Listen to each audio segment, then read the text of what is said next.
Hello दोस्तों, welcome to the movie diaries. आज की फिल्म है द वाटर डिवाइनर और ये कहानी एक सच्ची घटना पर आधारित है। साल है 1915। प्रथम विश्व युद्ध शुरू हो चुका था। हम गल्लीपोली का दृश्य देखते हैं जो टर्की में स्थित है। वहाँ ओटोमन एम्पायर और यूनाइटेड किंगडम के बीच जंग जारी था। यूनाइटेड किंगडम की तरफ से फ्रांस और रशिया भी लड़ रहे थे और ओटोमन एम्पायर को सपोर्ट था जर्मनी और हंगरी का। गल्लीपोली जंग में ऑस्ट्रेलियन सेना भी शामिल थी जो यूके और फ्रांस की तरफ से लड़ रहे थे। पर 6 महीने के चले इस जंग के बाद 1916 में फ्रांस और यूके जंग के मैदान को छोड़कर चले जाते हैं। इसके पीछे की वजह थी ब्रिटिशर्स को इस जंग में काफ़ी नुकसान का सामना करना पड़ा था। लगभग 2,50,000 से ज़्यादा सिपाही दोनों तरफ से मारे गए थे और ओटोमन एम्पायर के लिए गल्लीपोली एक बड़ी जीत साबित हुई। 30 अक्टूबर 1918 को ओटोमन एम्पायर ने जंग में सरेंडर कर दिया और इसी के साथ ब्रिटेन ने पूरे टर्की पर अपना कब्जा कर लिया। ओटोमन एम्पायर ने स्वीकार किया प्रथम विश्व युद्ध में जर्मनी का साथ देना उनकी सबसे बड़ी भूल साबित हुई। ब्रिटेन और ओटोमन एम्पायर के बीच एक एग्रीमेंट किया गया जिसे आर्मिस्टिक एग्रीमेंट कहते हैं। ये एग्रीमेंट जंग को पूरी तरह से रोकने के लिए एक समझौता था। चलिए फिल्म का एक्सप्लेनेशन शुरू करते हैं। आज गल्लीपोली जंग को ख़त्म हुए लगभग 4 सालों का वक्त बीत चुका है और अब प्रथम विश्व युद्ध भी ख़त्म हो चुका है। हम ऑस्ट्रेलिया के वेस्टर्न विक्टोरिया का दृश्य देखते हैं। वहाँ हम उस बंजर बीहड़ में एक शख्स को देखते हैं। उसका नाम जोशुआ है। वो एक किसान है और साथ ही एक वाटर डिवाइनर भी, जो डाउजिंग तकनीक की मदद से ज़मीन में पानी की खोज करता है। डाउजिंग एक तरह का उपकरण है जिसका आविष्कार ज़मीन के भीतर दबे पानी का पता लगाने के लिए किया गया था। उस वायर से एक रेडिएशन निकलता था जिसकी मदद से ज़मीन में पानी की खोज आसानी से की जा सकती थी। उसके बाद वो अपने घर जाता है। घर पर बस उसकी पत्नी एलिजा ही रहती है। जोशुआ घर के भीतर आता है। वो देखता है एलिजा अपने बेटे के जूते को पॉलिश कर रही है। यहाँ हमें पता चलता है जोशुआ के 3 बेटे थे, एडवर्ड, हेनरी और आर्थर, जो 4 साल पहले गल्लीपोली जंग में मारे गए हैं। उसके बाद से एलिजा एक मानसिक तनाव से गुजर रही है। उसे लगता है उसके बेटे घर पर ही उसके साथ हैं। उसकी ये हालत देख जोशुआ काफ़ी दुखी रहता है, पर वो भी एलिजा को समझाने की कोशिश नहीं करता कि अब वो इस दुनिया में नहीं है। जोशुआ ने एक किताब रखी थी, अरेबियन नाइट, जो कि एक फिक्शनल नोवेल थी। जब वो ज़्यादा उदास होता तो उसे ही पढ़ता था। वो आकर एलिजा के पास बैठता है। वो रो रही थी। जोशुआ बताता है आज उसने 15 फीट खुदाई करके ज़मीन से पानी निकाल दिया। इस पर एलिजा रोते हुए कहती है, तुम पानी की खोज कर सकते हो, पर आज तक तुम अपने बच्चों को नहीं खोज पाए। वो जोशुआ को ही जिम्मेदार ठहराती है कि आज तक उसने उन्हें खोजने की कोशिश नहीं की। इसका जवाब जोशुआ के पास नहीं था। अपने बच्चों को खोने का दुख उसे भी था, पर वो उन यादों को अपने सीने की गहराई में दफन कर चुका था। वो उन आखिरी दिनों को याद कर रहा था जब उसके तीनों बेटे जंग के लिए निकल रहे थे। वो पल काफ़ी भावुक था जोशुआ के लिए। सुबह उसकी नींद खुल जाती है। वो देखता है बाहर उसका डॉग ज़ोर ज़ोर से भौंक रहा था। वो देखता है एलिजा भी घर में नहीं है। वो घर के पास वाले तालाब पर भागकर जाता है। देखता है एलिजा ने सुसाइड कर लिया। वो अपने 3 बेटों के मरने का गम बर्दाश्त नहीं कर पाई।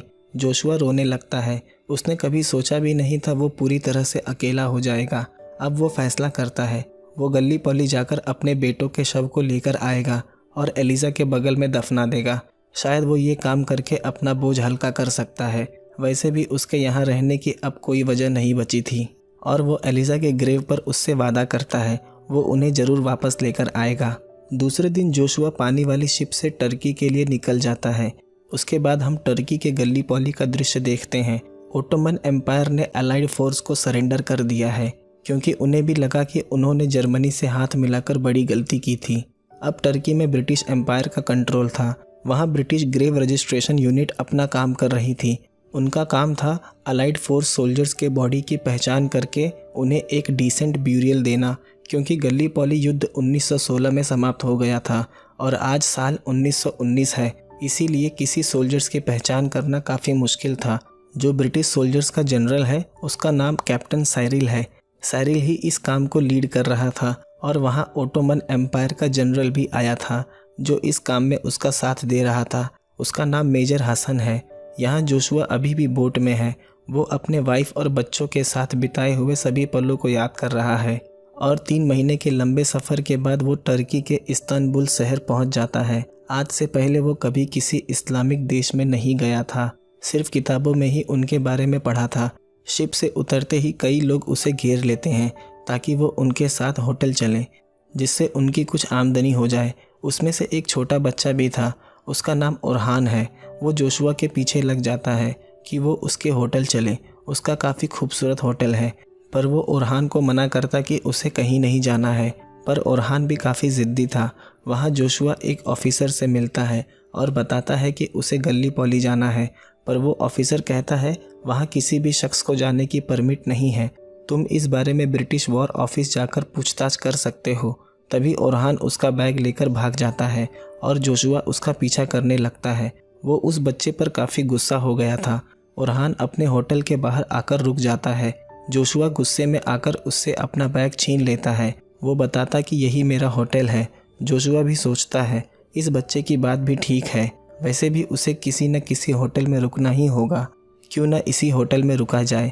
ओरहान भागकर भीतर जाता है और अपनी माँ से बताता है कि वो एक फॉरेनर को अपने साथ ले आया है।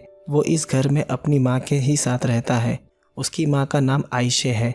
उसे लगता है जोशुआ इंग्लैंड से है, पर वो बताता है मैं ऑस्ट्रेलिया से हूँ। आयशे कहती है कि उसके पास एक भी कमरा खाली नहीं है, वो सिर्फ इंग्लैंड के टूरिस्ट को ही ठहराते थे। पर तभी वहाँ उमर आ जाता है। उमर ओरहान का अंकल है। ओरहान के पिता 1916 के गल्लीपोली जंग में शहीद हो गए थे। उमर उसे होटल में रुकने की इजाज़त दे देता है। ओरहान उसका बैग लाकर उसके रूम के बाहर रख देता है।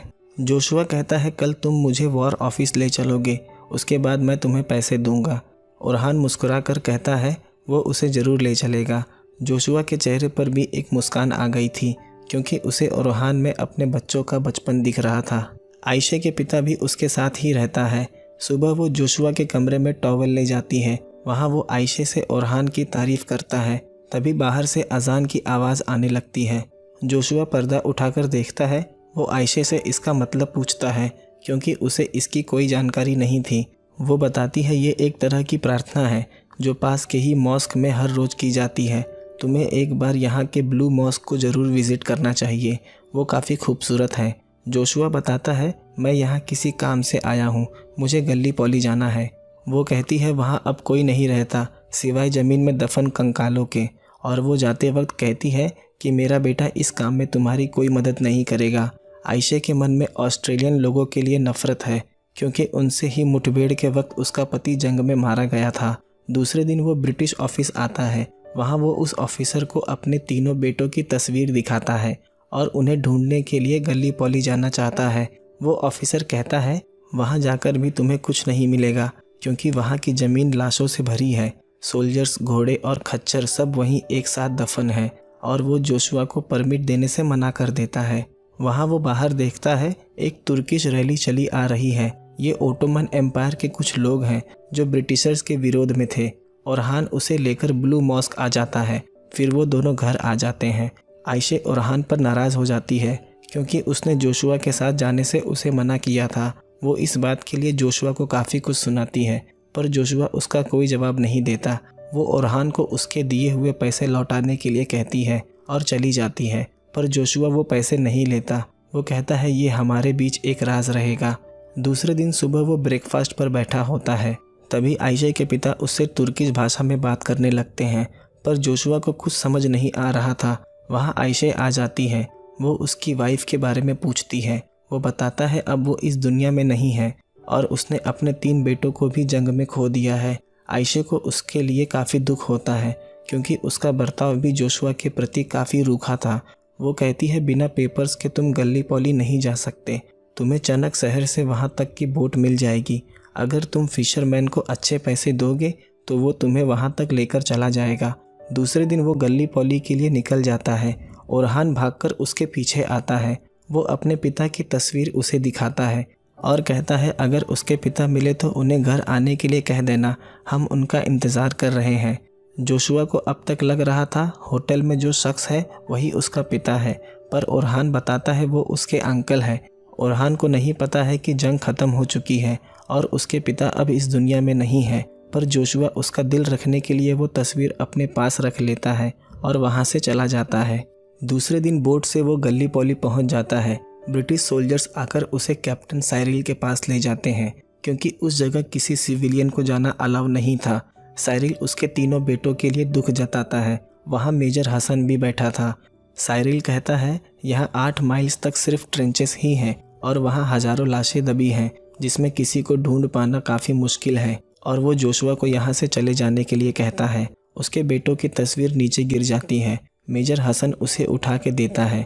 वो जोशुआ के दुख को महसूस कर पा रहा था। शाम साइरिल देखता है जोशुआ बीच पर ही आग जलाकर बैठा है। वो भी अपनी जिद पर आ गया था। बिना अपने बेटों को लिए वो यहाँ से नहीं जाएगा। दूसरे दिन मेजर हसन साइरिल से कहता है कि तुम्हें उस शख्स की मदद करनी चाहिए। साइरिल को भी पता था जोशुआ उन्हें लिए बिना यहाँ से नहीं जाएगा। वो उसके बेटों की खोज शुरू करवाता है। उसके 2 बेटों की लाश मिल जाती है, एडवर्ड और हेनरी। उनके गले में एक लॉकेट था जिसकी वजह से उनकी पहचान हो पाती है। साइरिल जोशुआ को लाश देखने से मना कर देता है क्योंकि उसमें हड्डियां ही बची थीं, पर आर्थर की लाश अभी भी नहीं मिल पाई थी। साइरिल उसे समझाता है कि उन्हें इनकी लाश को ऑस्ट्रेलिया ले जाने की ज़रूरत नहीं है। वो इन्हें इसी आइलैंड पर एक सभ्य तरीके से ब्यूरी कर सकता है। जोशुआ उसकी बात मान जाता है और अपने दोनों बेटों को उसी आइलैंड पर दफना देता है। दूसरे दिन ऑफिसर मिल मेजर हसन के पास आता है। मिल एक ओटोमन ऑफिसर है जो गल्लीपोली युद्ध का हिस्सा रह चुका है। अब वो मेजर हसन के लिए काम करता है। उस वक्त ग्रीक और ओटोमन एम्पायर के बीच युद्ध चल रहा था। ग्रीक्स अपने आज़ादी के लिए लड़ रहे थे। मिल बताता है ग्रीक्स ने सिरना शहर को अपने कब्जे में ले लिया है और ब्रिटिश इस पर कोई कार्यवाही नहीं कर रही है। वो बस तमाशा देख रहे हैं और इसके लिए हमें कुछ करना चाहिए। मेजर हसन उसका कोई जवाब नहीं देता। यहाँ जोशुआ टेंट में अपना सामान बैग में रख रहा है। शायद उसने आर्थर की उम्मीद छोड़ दी है, पर पता नहीं क्यों उसका दिल कह रहा है कि आर्थर जिंदा है। तभी टेंट में मेजर हसन आता है। वो दिखाता है कि उसने कुछ सोल्जर्स की लिस्ट इस्तांबुल भेजी थी और इसमें तुम्हारे बेटे का नाम है। जोशुआ के पूछने पर वो बताता है शायद तुम्हारा बेटा प्रिजन में है और वो गल्लीपोली में नहीं मारा गया है, वो जंग में जिंदा बच गया था। ये सुन जोशुआ में एक उम्मीद जाग जाती है। रात जोशुआ फिर इस्तांबुल आ जाता है। आयशे के घर आज महफिल जमी हुई थी। ओरहान उससे अपने पिता के बारे में पूछता है, पर जोशुआ कहता है वो उनसे नहीं मिला। उसे लगता है आज ओरहान का जन्मदिन है, पर आयशे बताती है आज ओरहान के सुन्नत का दिन है। दूसरे दिन हसन ब्रिटिश ऑफिस जाता है। वो वहाँ मदद के लिए गया था ताकि ब्रिटिशर्स ग्रीक्स को रोकने में उनकी मदद करें, पर उसे पता चल जाता है कि वहाँ उसे कोई मदद नहीं मिलेगी क्योंकि ब्रिटिशर्स ने पार्टीशन का मनसौदा बना लिया था। अब ग्रीक को एक अलग देश बनने से कोई नहीं रोक सकता। वहाँ जोशुआ भी आ जाता है। वो अपने बेटे आर्थर को ढूंढने में हसन की मदद मांगता है, पर हसन उस वक्त गुस्से में था। वो अपना गुस्सा जोशुआ पर उतार देता है कि अब वो उसकी कोई मदद नहीं कर सकता और वहाँ से चला जाता है। वहाँ वो ब्रिटिश ऑफिसर जोशुआ का पासपोर्ट जब्त कर लेता है क्योंकि उसके मना करने के बावजूद भी वो गल्लीपोली गया था। वो ऑफिसर उसे पासपोर्ट देता है और बताता है मैं थर्सडे तुम्हारे होटल आऊँगा एक टिकट के साथ और तुम्हें बोट से कलकत्ता जाना है और वहाँ से ऑस्ट्रेलिया। जैसा हम जानते हैं 1919 में भारत ब्रिटिश राज के अंडर था। दूसरे दिन जोशुआ मेजर हसन का पीछा करने लगता है और वो एक सीक्रेट बंकर में आ जाता है जिसका पता किसी को भी नहीं था। ऑफिसर मिल उसके गले पर चाकू लगा देता है, पर जोशुआ को इतना जानना था उसका बेटा आर्थर किस प्रिजन में है, पर हसन उसकी मदद करने से मना कर देता है। यहाँ दूसरे दिन आयशे और ओरहान बाहर घूमने जाने वाले थे। ओरहान कहता है जोशुआ भी उनके साथ चले, पर आयशे मना कर देती है, पर ओरहान के बार बार जिद करने पर वो मान जाती है। वो दिन भर मार्केट में खरीदारी करते हैं। शाम हम उन्हें एक तालाब के बाहर बैठा देखते हैं। जोशुआ उन्हें ऑस्ट्रेलिया के बारे में बता रहा था। कई बार ऐसे मौके आते हैं जब 3 या 4 साल तक बारिश नहीं होती। इसके लिए उन्हें ज़मीन में पानी की तलाश करनी पड़ती है। कभी कभी मशीन भी काम नहीं करती तो उन्हें महसूस करना पड़ता है कि धरती के किस तरफ पानी है। ओरहान जोशुआ के साथ काफ़ी खुश महसूस करता था और उसे खुश देख आयशे के भी सारे दुख खत्म हो जाते थे। उस शाम तीनों उस अवसर का काफ़ी आनंद लेते हैं। शाम दोनों घर में साथ बैठे थे। जोशुआ अपनी पत्नी और बच्चों का जिक्र करते हुए भावुक हो जाता है। वहाँ वो बताता है कि उसका बड़ा बेटा आर्थर शायद जिंदा है, पर उसे पता नहीं है कि वो इस वक्त कहाँ है। आयशे कहती है पर तुम्हें उम्मीद तो है।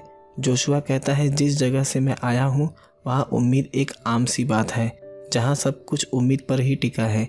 उसकी बात सुन आयशे काफ़ी दुखी हो जाती है और अपने कमरे में जाकर खूब रोती है।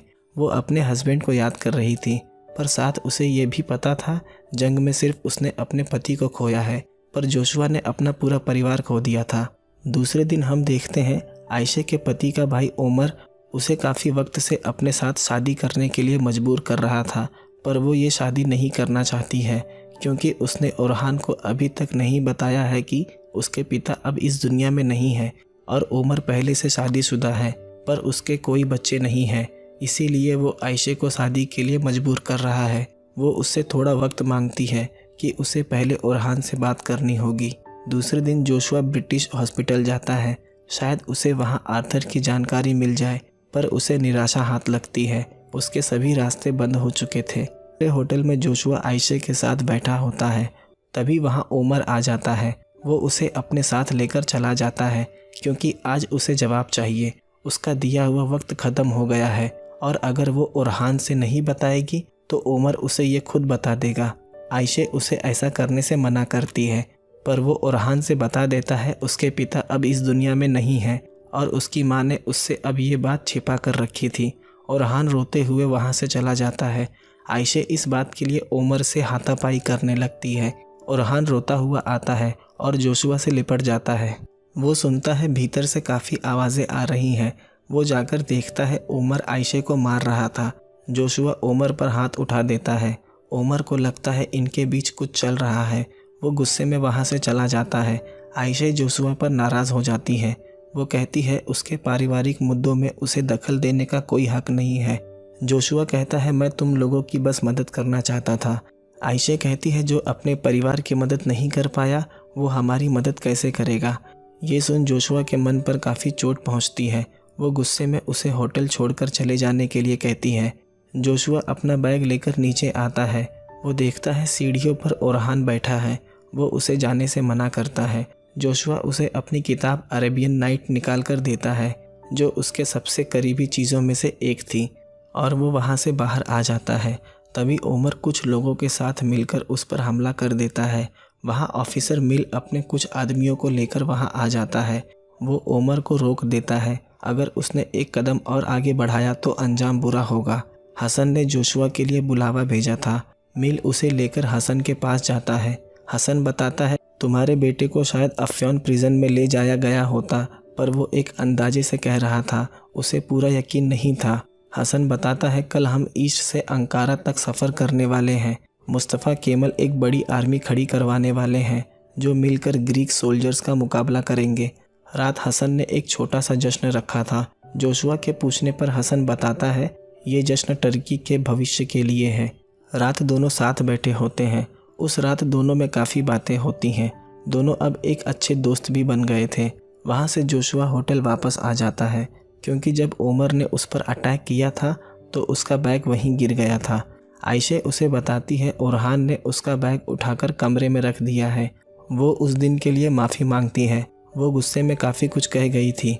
दोनों उस रात काफ़ी बातें करते हैं। सुबह वो ब्रिटिश ऑफिसर उसे लेने होटल आ जाता है। जैसा कि उसने कहा था कि वो उसके लिए ऑस्ट्रेलिया जाने का इंतज़ाम कर देगा, पर जोशुआ को आज हसन के साथ अंकारा जाना है। आयशे उसे खिड़की के रास्ते से भगा देती है और ब्रिटिशर्स उसे नहीं पकड़ पाते। दूसरे दिन हसन अपने सोल्जर्स के साथ ट्रेन से अंकारा निकल जाता है। जोशुआ भी उनके साथ था। मिल उसे एक बैट दिखाता है जो उसे गली पॉली में ऑस्ट्रेलियन ट्रेंच से मिला था। उसे लगता था ये कोई हथियार है, पर जोशुआ उसे बताता है ये एक क्रिकेट बैट है जो खेलने के काम आता है। तभी हसन देखता है पास का विलेज जल रहा है और कई ओटोमन रेफ्यूजीज पैदल चले जा रहे हैं। उन्हें पता चल जाता है ग्रीक सोल्जर्स आसपास ही हैं। तभी उनके ट्रेन पर ग्रीक सोल्जर्स का अटैक हो जाता है। ट्रेन में सभी सोल्जर्स मर जाते हैं। अब सिर्फ जोशुआ, हसन और मिल ही बचे थे। जोशुआ एक ऑस्ट्रेलियन था, इसीलिए वो उसे छोड़ देते हैं। वो उससे बाद में निपटेंगे। एक ग्रीक सोल्जर हसन और मिल को गोली मारने जाता है। तभी जोशुआ अपने बैट से उस पर अटैक कर देता है और उसी बीच मिल की मौत हो जाती है।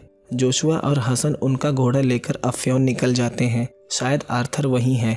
थोड़े देर बाद वो अफ्योन पहुंच जाते हैं, पर वो देखते हैं सभी लोग ग्रीक्स के डर से विलेज छोड़कर जा रहे हैं। जोशुआ वहां देखता है एक विंड मिल है और बिल्कुल ऐसा ही विंड मिल ऑस्ट्रेलिया में उसके घर के सामने है। उसे पता चल जाता है ये काम आर्थर का ही हो सकता है। कुछ लोग उन्हें बताते हैं आर्थर चर्च में है। जोशुआ भागकर वहां पहुंच जाता है। आर्थर वहीं था। दोनों एक दूसरे को देख भावुक हो जाते हैं। उसे यकीन नहीं होता उसके पिता उसके सामने खड़े हैं।